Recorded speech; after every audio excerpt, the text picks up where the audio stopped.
Good afternoon. I'm Greg Hart, Chair of the Santa Barbara County Board of Supervisors. This press conference is broadcasting on County TV Channel 20 and the county's YouTube page.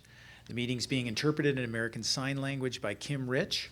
Carlos Saracedo is interpreting the press conference in Spanish. His interpretation will be available on the county's website and YouTube page shortly after we conclude the press conference. The recent COVID-19 outbreak in the sorority and fraternity houses in Isla Vista, along with the cases that continue to occur in all parts of the county, will likely prevent us from meeting the less restrictive orange tier criteria on the state's report card next Tuesday. Under the governor's color-coded system, the county must meet the orange tier criteria for 2 consecutive weeks before moving from the red to the orange tier. The COVID-19 outbreak in Isla Vista appeared to be initially contained, and the residents have all been quarantined. Unfortunately, additional testing now shows the outbreak was not contained within the residents of the affected sorority and fraternity. Several dozen additional cases have now been identified through testing and contact tracing. Isolation and quarantine efforts are underway in cooperation with UCSB officials. Public Health is working now to confirm the number of new cases. An innocently intended gathering can lead to an outbreak. A small outbreak can quickly spread in a dense community to become widespread community transmission. Cooperation with contact tracing is vital to identifying other individuals who need testing so the contact tracing process can stop the spread of the virus. Testing, contact tracing, isolation, and quarantine are the actions required to respond to an outbreak. The much more effective strategy is to prevent an outbreak from occurring in the first place. If the residents involved in the parties that started this outbreak had been more responsible and considered the potential consequences of their actions, this could have been avoided entirely. UCSB, Santa Barbara City College, and county public health officials are sending a joint letter to all UCSB and City College students, reminding them about the critical importance of complying with the county's public health order and reminding them about the consequences they face for failing to comply with the orders, which could include suspension and expulsion from school. Isla Vista property owners must show greater responsibility for the health of their tenants and must enforce restrictions on gatherings. The letter is the latest in a cooperative multi-agency outreach effort to increase mask-wearing compliance and eliminate gatherings in Isla Vista and throughout Santa Barbara County. As a reminder, the 5 new cases identified yesterday in Isla Vista were not the highest count in the county on that day.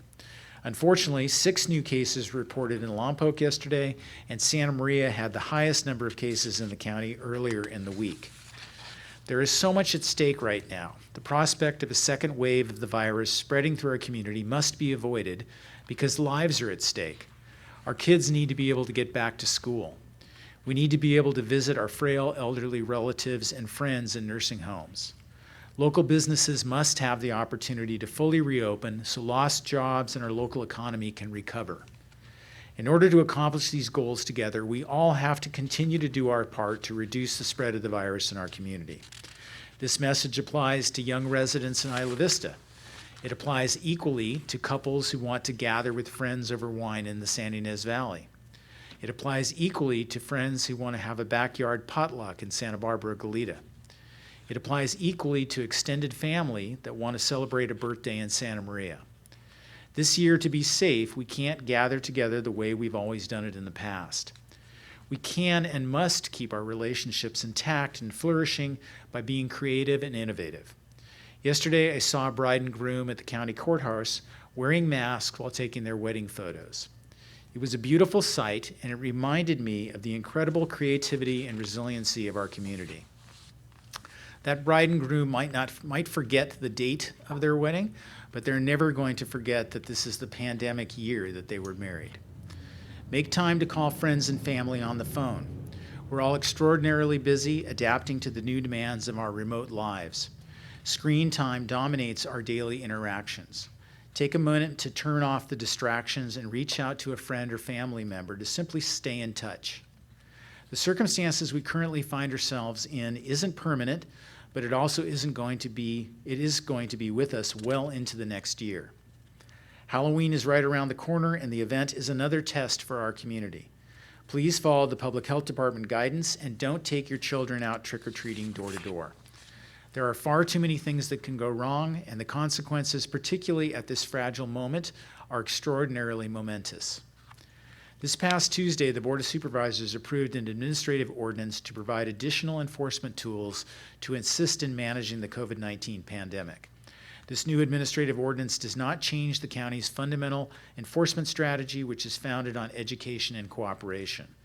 The new ordinance applies to the unincorporated area of Santa Barbara County and authorizes administrative fines of $100, $200, and $500 for egregious and willful violations of the public health orders. This new enforcement tool was created to add a graduated response to existing enforcement efforts. The vast majority of individuals and businesses that have been reported for violations quickly resolve those issues cooperatively, but this new administrative fine will encourage compliance with someone who's not willing to cooperate. The Public Health Department will be hosting a free flu shot clinic at Curation Foods in Guadalupe on November 12th from 2 to 6 p.m. Just show up. There's no need to make an appointment. You will not be asked for identification or insurance information.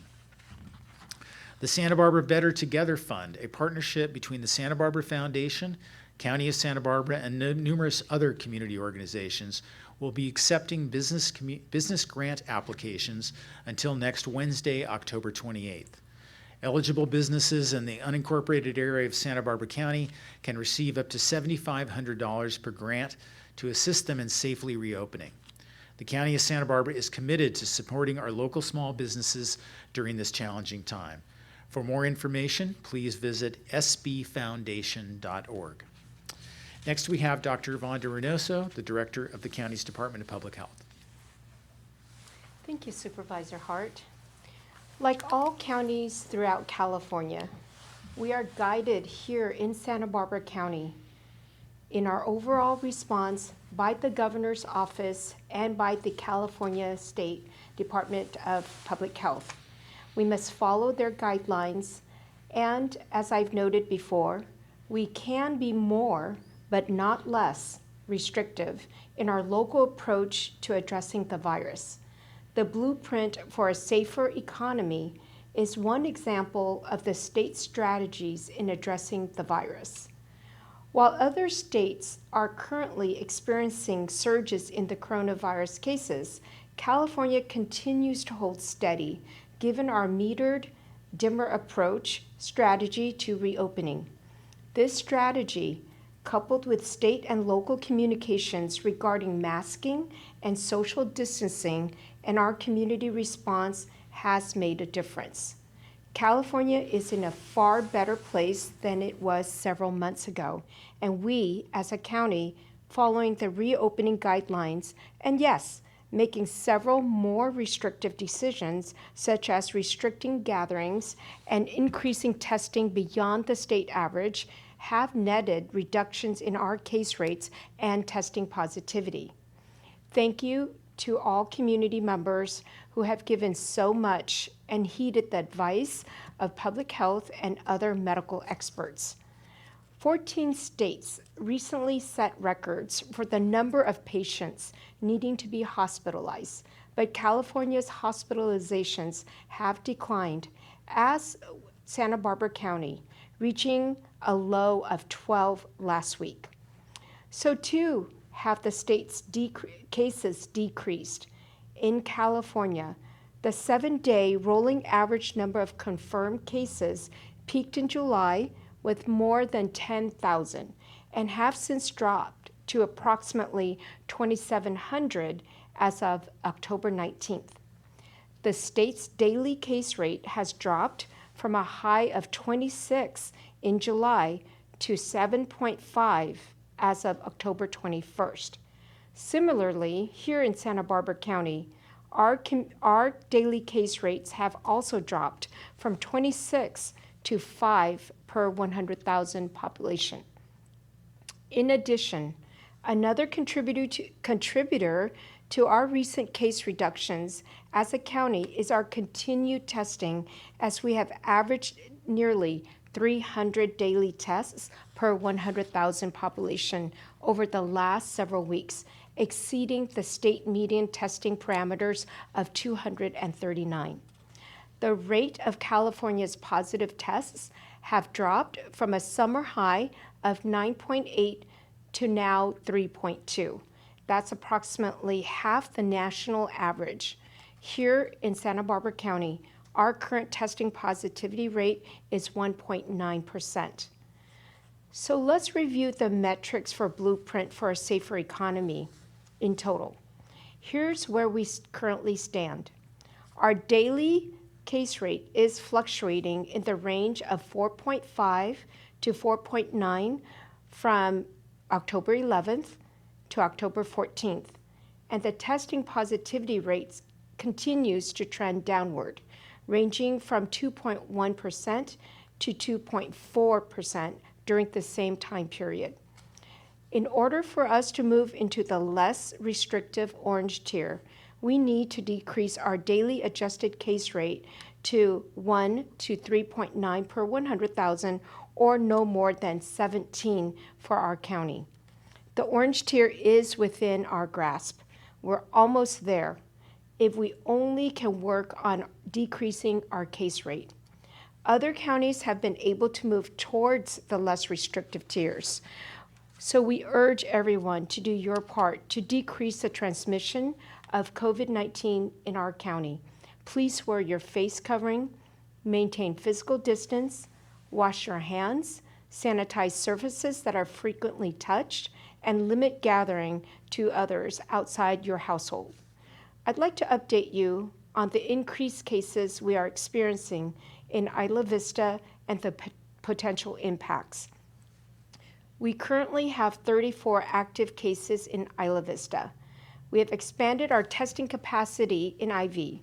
We've been offering testing since 10 a.m. this morning and will continue to test tomorrow. We will have additional testing at the IV Theater next week on Thursday, the 29th, through Saturday, the 31st. Our third testing event is on Thursday, November 5th, through Saturday, November 7th. We are looking at additional days for the next testing event as well. We do anticipate additional cases in the IV community and will provide those on our website. In addition, UCSB has notified the county that they are continuing to experience positive cases among students through their testing. UCSB will be directly reporting this to the public and the media. County Public Health cannot report on the cases until we have confirmed lab tests reported to us within the system. Therefore, our numbers may lag a day or two behind UCSB's direct case positivity reporting. We are, however, in daily coordination with UCSB on all aspects of the response. For reference, cases reported during the week of October 18th through the 24th will be considered as part of our state metrics during the reporting period on November 3rd. I've been asked if the IV increases, will it have an impact on our tier status?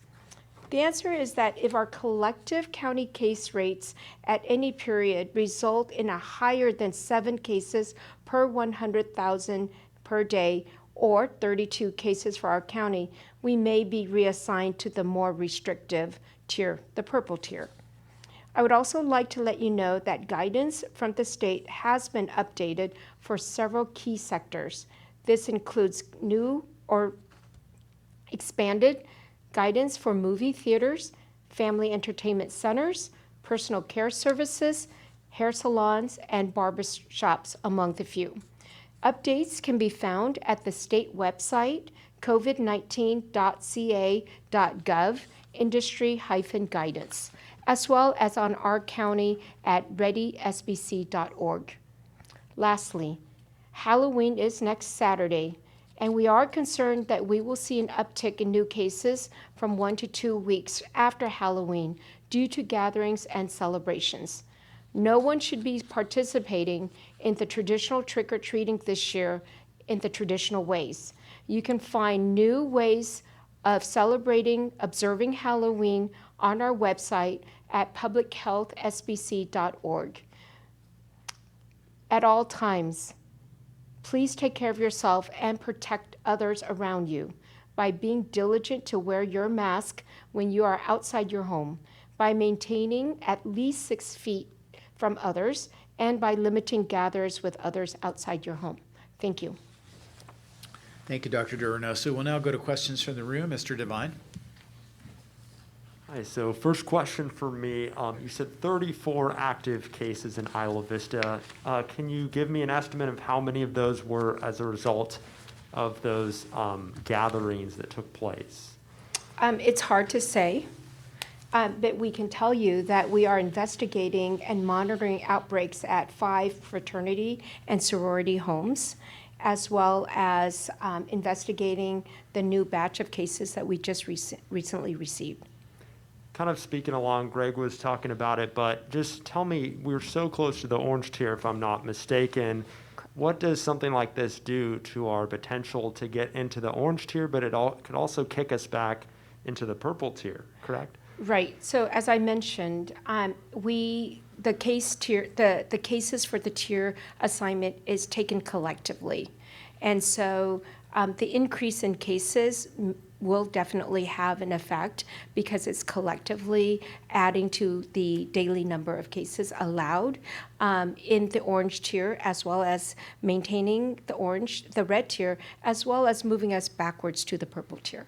And what would be your message to those young students that are living in Isla Vista with just the effect that they can have on businesses and other things reopening? Right. So as Supervisor Hart mentioned, we are concerned, and we do believe that the majority of the Isla Vista community are adhering. So we are sending out a letter, an open letter signed by Dr. Ansorg, as well as Dr. Polito, as well as the president of SBCC, in really spelling out the consequences of not adhering to our prevention messages, as well as encouraging everyone to adhere to the basics, the face covering, the social distancing, and the no gathering. And when will this letter be sent out? I believe it's in the process of being sent. Okay, and you said suspensions could happen or expulsions as well? Yes, so UCSB has been discussing those consequences with the student population. Okay, and then prior to this outbreak, were we set to have numbers putting us potentially in the orange tier this Tuesday? I think that we were very, very close. We were on the edge. But now we don't really know what could happen. We're solidly in the red still. Okay. Makes sense. All right, well, thank you. Thank you, Mr. Devine. We'll now answer questions on the phone. Yes, we're going to Malia Martin with Santa Maria Sun. Malia, your mic is open. Go ahead. Thank you. So what would you say to people who point to the state's low hospitalization rates as a sign that, we should have less restrictions and more reopening? Would you say the downward trend is an indication we're ready to reopen, or rather is it a sign that we should continue to stay vigilant in our restrictions? I would say that it is really good that our hospitalization rates are going down, but we need to be mindful of the increasing cases, because the increasing cases may impact the vulnerable population, the family members in our community. And we are not ready to throw open the gates just because based on one metric, the hospitalization. We have to really examine the case rate and the testing positivity. Thanks so much. Thank you, Ms. Martin. And that concludes our Q&A. The Board of Supervisors did not have a scheduled meeting next Tuesday. Would you see? Actually, we have a Okay. latecomer. We're going to Fabiola Navarrete. Sorry for interrupting. No, sorry, it was my fault. Okay, thank you. Good afternoon. I just wanted to know if you could repeat the numbers, please, Supervisor Hart, about how many new cases did you find in Santa Maria? You just said the highest number was in Santa Maria, but I couldn't hear the exactly amount. Sorry. I was just putting the information from Isla Vista into context. I think it's easy for folks to point to this outbreak in Isla Vista, but just wanted to remind people that when you look at the course of the week, there are larger number of cases that have occurred in Lompoc as compared to Isla Vista, and in Santa Maria as compared to Isla Vista over the course of this week. So it's not a situation where Isla Vista alone is the only problem that we have. There are issues throughout the county that continue, and I think it serves as a reminder for everyone to be cautious and vigilant and attentive to wearing masks and washing your hands and keeping physical distance wherever you live, work, or recreate in the county. Oh, okay, thank you so much. And one more question. This is about the new updates about the guidance for some of the business. Is this, of course, I'm sure that, is this because they are going to be more restricted to avoid the spread, or what kind of new updates? Actually, the guidance is an attempt to clarify what is required. It is a cleanup, if you will, of the different sectors. Before, for example, movie theaters were clumped into family entertainment centers, and now it's in its own guidance with clear language around how to support a safe and clean environment for workers and customers. Oh, okay, thank you. That's all. Thank you. Thank you, Thank Ms. you, Davarete. Fabiola. Now that does conclude our Q&A. The Board of Supervisors does not have a scheduled meeting next Tuesday. The Public Health Department will send out a press release next Tuesday announcing the county's newest weekly state report card status. We will also have a press conference next week, but the date and time have not been scheduled yet. If you have any questions, please call the 211 information line. Local information on COVID-19 and access to support and services is available 24 hours a day, 7 days a week in multiple languages. Please continue to practice these 3 simple personal steps every day. Number 1, remember to wear a face covering and stay at least 6 feet away from other people. Number 2, wash your hands thoroughly and often. Don't touch your face and disinfect surfaces. And number 3, if you feel sick, stay home, don't go to work. Isolate yourself, call your doctor or medical clinic, and follow their medical advice. Thank you for joining us today. Please be kind, considerate, and patient in your interactions with others. We are stronger together, safely apart.